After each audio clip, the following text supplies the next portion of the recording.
Келесі 660 есептің біріншісін шығарайық. Жақшаларды ашып жазыңыздар деді.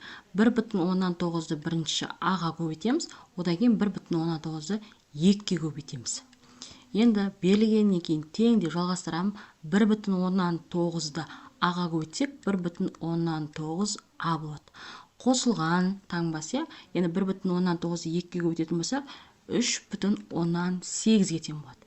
Екіншісі тең деп жалғастырамын. 3-ті көбейтеміз аға, ол 3а болады. Минус таңбасы 3-ті көбейтеміз 1,7-ге, ол бізде 5,1-ге тең болады. Үшіншісі тең деп жалғастырамын берілгеннен. Минус 2х 2 минус плюс болып кетеді, 1,8-ге тең болады. Келесі төртіншісін шығарайық. Минус 3-ті көбейтеміз 1,16-ға. Ол бізде тең минус 4,8-ге тең болады екен. Минус 3y. Келесі бесіншісін шығарайық. Берілгеннен кейін тең деп жалғастырамын. 1,13а минус 1,13в-ға тең болады екен. Келесі алтыншысы тең деп жалғастырамыз. Минус 4х минус 4y-ге тең болады. Сонымен есебіміз аяқталады. Келесі 661 есептің біріншісін шығарайық. Тең деп жалғастырамын. Жақшаны плюс таңбасымен ашам. Егер плюс таңбасымен ашатын болса, ондағы таңбалар өзгеріссіз жазылады. Сонда а қосылған в азайтылған с болады екен. Келесі екіншісін шығарайық. Тең x минус y, енді минус 2 болады. Келесі үшіншісі тең m минус таңбамен ашқан кезде таңбалардың бәрі кері таңбаға ауысып кетеді. Плюс n плюс k болады. Келесі төртіншісін шығарайық. Тең деп жалғастырамын. 9 азайтылған а азайтылған в азайтылған с болады. Келесі бесіншісі тең деп жалғастырамын. x плюс 3 минус y плюс z болады екен.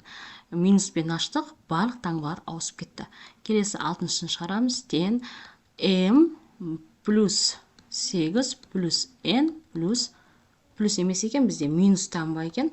Минус k болады. Минус k. Келесі жетіншісі тең деп жалғастырамыз. а минус в плюс с минус д болады екен. Келесі сегізіншісі тең деп жалғастырамын. x плюс y минус z плюс 8. Тоғызыншысы m тең деп жалғастырамын. m плюс 2 минус n минус k. Келесі 662 есептің біріншісін шығарайық. Тең деп жалғастырамын берілгеннен кейін бірінші жақшаларды ашып алайық. Сонда 5 минус болғандықтан таңба өзгеріп кетеді. а минус 3 болады. Енді ұқсас мүшелер бізде санды өрнектер. 5-тен азайтамыз 3-ті, ол бізде 2 болады, минус а болады екен. Келесі екінші тең, екінші емес, бірінші таңба, бірінші есептің өзі 3 есептен тұрады екен. Тең деп жалғастырамын. 8 минус 10 минус в болады. Так, азайтатын болсақ минус 2 минус в болады. Енді бірінші есептің үшіншісін шығарамыз. 9 минус с минус 7. 9-дан 7-ні азайтсақ 2-ге тең болады, азайтылған с болады. Бұл бізде біріншісі. Енді екінші есеп шығарайық. Тең деп жалғастырам. 2 қосылған дейді, минус 8 болады. Қосу с тең. Так, азайтатын болсақ, минус 6-ға тең, қосылған с. Келесі екіншісін шығарамыз. 3 қосылған қосу болмайды, енді жақшаны ашылатын кезде минус болып ашылып кетеді. Себебі жақшаның ішіндегі амалмен шығады. Минус д минус 5. тең азайтатын болсақ минус 2 минус d-ға тең болады екен. Келесі 4 қосылған а минус 9. Азайтатын болсақ минус 5 қосылған а-ға тең болады екен. Енді үшіншісін шығарайық. Тең деп жалғастырамын. 0,8 азайтылған м азайтылған 3 болады. Так, 0,8-ден 3 азайтатын болсақ, минус 2,2 тең минус м болады. Екіншісі 1,4 қосылған n минус 2. Азайтатын болсақ, минус 0,6 қосылған n болады екен. Келесі тең деп жалғастырамын. 2,6 қосылған к азайтылған 10. Нәтижесі минус 7,4 қосылған к-ға тең. Сонымен есебіміз аяқталады. Келесі 663 есептің біріншісі. 3m көбейтілген 8. 3 пен 8 көбейтетін болсақ 24-ке тең болады. М-нің өзін жазамыз. Келесі екіншісі 1,12m көбейтілген минус 4n тең. 1,12-ке минус 4-ті көбейтетін болсақ, минус 4,18 м және n болады екен. Келесі үшіншісін шығарайық. Минус 3-тен 2m көбейтілген минус 6n тең. Қысқартамыз, 3 санына 2 болады. Минус 2-ке минус 2-ні көбейтетін болсақ, 4-ке тең болады. Сонда м n болады екен. Келесі төртіншісін шығарайық. 9а көбейтілген минус 0,13 тең. Екеуінің көбейтіндісі минус 2,17 а-ға тең болады екен. Келесі бесіншісін шығарайық. Минус 3,14 а көбейтілген 2в. Так, нәтижесі минус болады 6,18 а-ға тең болады екен.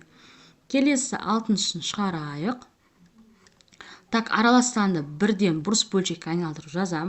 Минус 6, 24, 25 болады. Көбейтілген 0,16 в. Мына жерде а бар екен ғой. А, в. Енді қысқартайық. 5 санына 2 болады, 5 болады. 6 мен 6 қысқарып кетеді. Сонда минус 2-ден 5 а в-ға тең болады екен. Бұл дегенім минус 2,15 а в-ға тең екен. Келесі жетіншісін шығарайық. Минус 5,12 x көбейтілген минус 4. Нәтижесі оң сан шығады. Ол бізде 20,18 x-ке тең. Келесі 8-шісін шығарайық. Минус 4x көбейтілген 0,18 y тең. Екеуінің көбейтіндісі 3 минус 3,12 x y-ке тең. Келесі 9-шысын шығарайық. Так, араластанды бірден бұрыс бөлшекке айналдырып жазып аламын. 7 таңбасы минус болады 9x.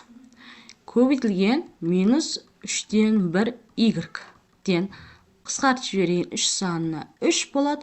Сонда 2 минус плюс болып кетеді, бөлшектің бөлімінде 7, алымында 3, сонымен x y-ке тең болады.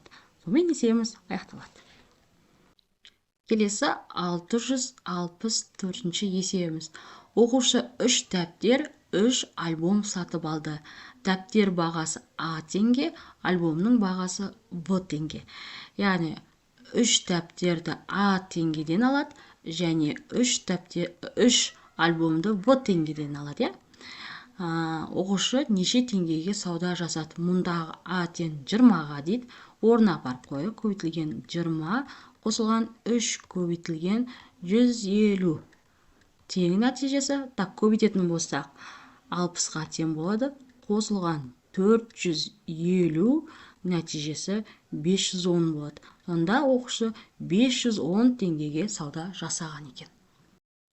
665 есебіміз тіктөртбұрыштың ұзындығы 16 сантиметр, ені м сантиметр. Тіктөртбұрыштың периметрін табыңыз дейді. Периметрін тауып формуласын жазайын. Ол ұзындығы мен еннің қосындысын 2-ке көбейтеміз.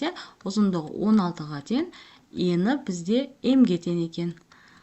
Осыны 2 еселегенге тең екен. Енді жақшаны ашып алайық. 32 қосылған 2 м болады. 32 санының өзін жаз қоям. 2 көбейтілген м-міз 9-ға тең. Сонда 32 қосылған 18 нәтижесі 50-ге тең болады. Сонда периметрі 50 сантиметр болады екен. Келесі 666 есебіміз. Бірінші күні туристер n километр жол жүрді. Бірінші күні м деп отқанымыз 24-ке тең екен, 24 километр жол жүрген. Олар екінші күні автобуспен бірінші күнге қарағанда 3 есе артық жол жүрді. Екінші күні осыған қарағанда 3 есе артық, яғни 24-ті көбейтеміз 3-ке, нәтижесі 2, 72 километр жүрген. Бұл бізде екінші күні. Туристер 2 күнде неше километр жүрді дейді. Яғни екеуін қосамыз, бірінші күн 24 километр жүрген, екінші күні 72 километр жүрген. Екеуінің қосындысы 96 километр болады. Яғни 2 күнде 96 километр жол жүрді.